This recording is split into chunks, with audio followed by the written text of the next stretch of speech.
Olá, bem-vindos ao nosso Educação em Tela. É sempre um grande prazer poder compartilhar momentos tão agradáveis e temos tido um feedback nesse sentido de tantas pessoas que acompanham este nosso momento, que falam da importância de se refletir sempre cada vez mais sobre a educação. É preciso que entendamos sempre a educação de forma holística, com uma mente aberta, de forma a entender tantos os fenômenos pedagógicos, educativos, quanto também os fenômenos sociais. E neste sentido, hoje nós traremos à reflexão uma problemática social, mas que também se alarga e se estreita ao mesmo tempo na condição da comunidade escolar. Por isso, trataremos hoje sobre a educação e o Maio Laranja. É costume do nosso tecido social brasileiro as grandes reflexões sobre específicos temas de forma a tratar durante um mês e tem dado uma coloração também a esta bandeira, a este pensamento, a essa ideologia proposta para a reflexão da nossa vida em sociedade. É assim com o Setembro Amarelo, quando falamos sobre a questão do suicídio, é assim com o Maio Laranja, em que nós falamos sobre a questão da exploração sexual de crianças e adolescentes. Não é um tema fácil, é um tema polêmico, é um tema transversal à educação. O que é que nós dizemos quando afirmamos que é um tema transversal à educação? Porque, embora não esteja ligado umbilicalmente à educação, mas ele transpassa, perpassa a educação. Por isso que nós precisamos sim refletir sobre esta temática. É por isso que eu me vesti com o lenço no bolso de cor laranja, para lembrar exatamente de que a educação está sim junto na luta contra a exploração sexual de crianças e adolescentes. E aí nós precisamos entender a grande motivação para a criação deste mês temático, que não é um mês comemorativo, não é uma data comemorativa, como nós temos tantas outras no nosso país, mas é uma data para reflexão e ação na luta, no combate a este mal que assola a nossa sociedade. É por isso que a data de 18 de maio é tão significativa para esta luta, porque foi exatamente nesta data, em 18 de maio de 1973, que uma criança capixaba de Vitória, no Espírito Santo, foi perseguida, foi tornada prisioneira, sofreu maus tratos, foi brutalmente assassinada e, é claro, vítima da exploração sexual através do estupro. Essa data de 18 de maio remonta à história da menina Araceli Cabreira Crespo, de 8 anos, que sofreu todas essas atrocidades e que, infelizmente, por fim, os suspeitos do crime foram tidos como inocentes, foram absolvidos. E isso tornou uma luta, uma bandeira, para que se combatesse e falasse sério sobre a questão da exploração sexual de crianças e adolescentes. Por isso que não é um fato bom, não é um fato bonito, histórico, Não é algo a ser comemorado, mas é algo para ser, sim, compreendido como uma grande guerra silenciosa, mas necessária para não deixar que ocorra a tantas outras crianças o que ocorreu àquela menina capixaba que infelizmente foi vítima desta violência. E aí nós chegamos no ano de 2000, o início do terceiro milênio da era cristã, com uma legislação que foi criada propriamente, especificamente para tratar esta questão. Foi a Lei 9.970 de 2000, criada exatamente para instituir o Dia Nacional de Combate ao Abuso e à Exploração Sexual de Crianças. E qual foi a grande motivação para que ocorresse a criação deste Dia Nacional, o 18 de maio? E depois isso se estende para um mês temático chamado o mês laranja, Maio Laranja. Foi exatamente conscientizar, prevenir, orientar e combater o abuso e a exploração sexual de crianças e adolescentes. Além de um crime tipificado como tal, é também um grande mal que assola a sociedade no que há de mais tenebroso, que há de mais complicado de se imaginar do ponto de vista cognitivo como algo que possa ocorrer. E infelizmente tem ocorrido com frequência. Não foi um caso isolado ocorrido com a menina capixaba Araceli lá em Vitória, no Espírito Santo, mas ao decorrer da história do Brasil, nós temos observado o crescente número de crianças que infelizmente são vítimas deste crime. E onde entra a educação, você pode me perguntar. Onde entra a educação nesta história, neste contexto? Ela entra, e nós afirmamos no início da nossa conversa, de modo transversal. Por quê? Porque é no chão da escola, é na sala de aula, é na carteira que vem as grandes confissões, a dor de uma criança que tantas vezes impedida, envergonhada, intimidada pelo agressor, não achando forças para definir ou conceituar este crime, ou até mesmo para denunciar, é na escola. É sob os olhares cuidadosos. E daí a importância de termos uma equipe multiprofissional nas nossas escolas.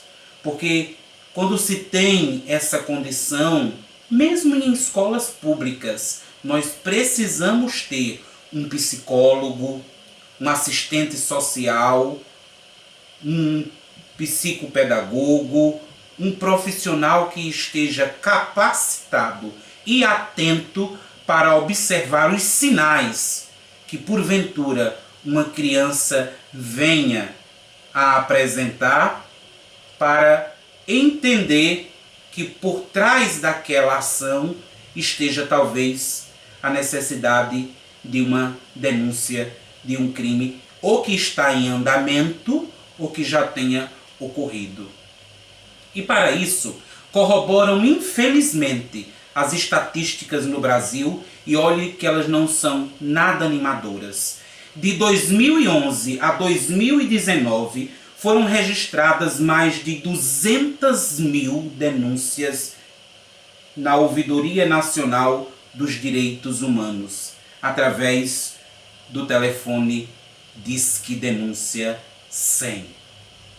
E esse número já é um número grandioso, alarmante, mas pasmem vocês que esse número não corresponde sequer, segundo pesquisas, a 10% dos casos.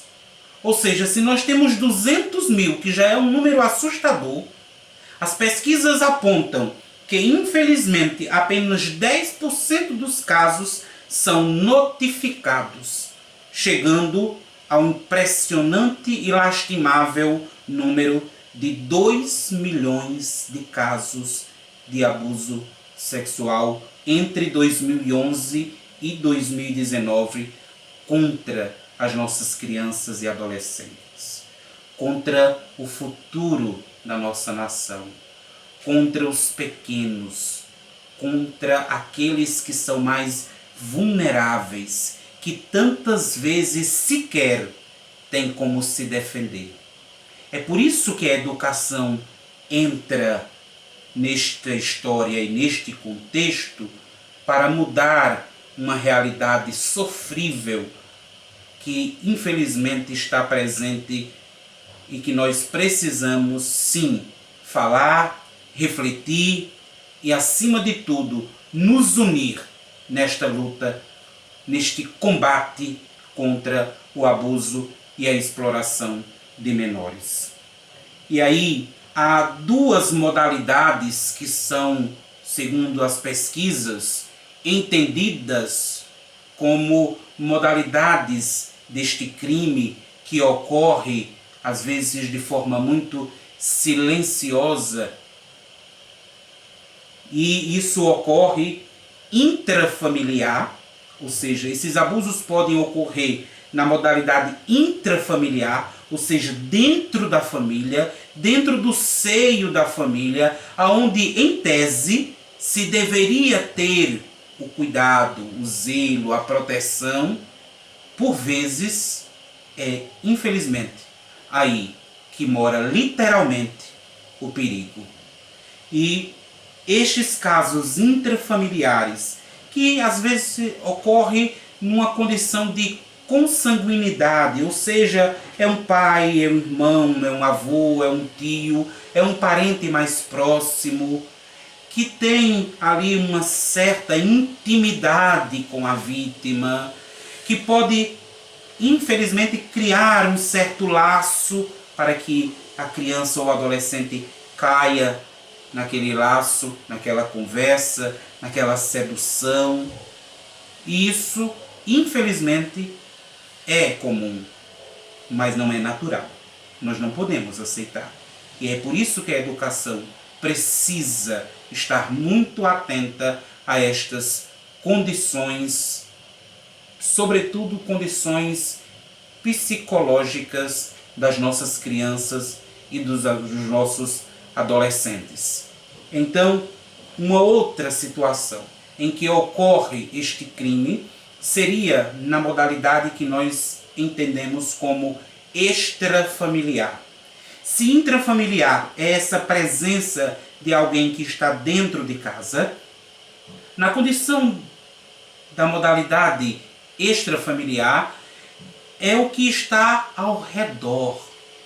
É a situação de amigos, de vizinhos, de profissionais conhecidos que têm acesso àquela criança ou adolescente, então podem ter sobre ela um certo poder.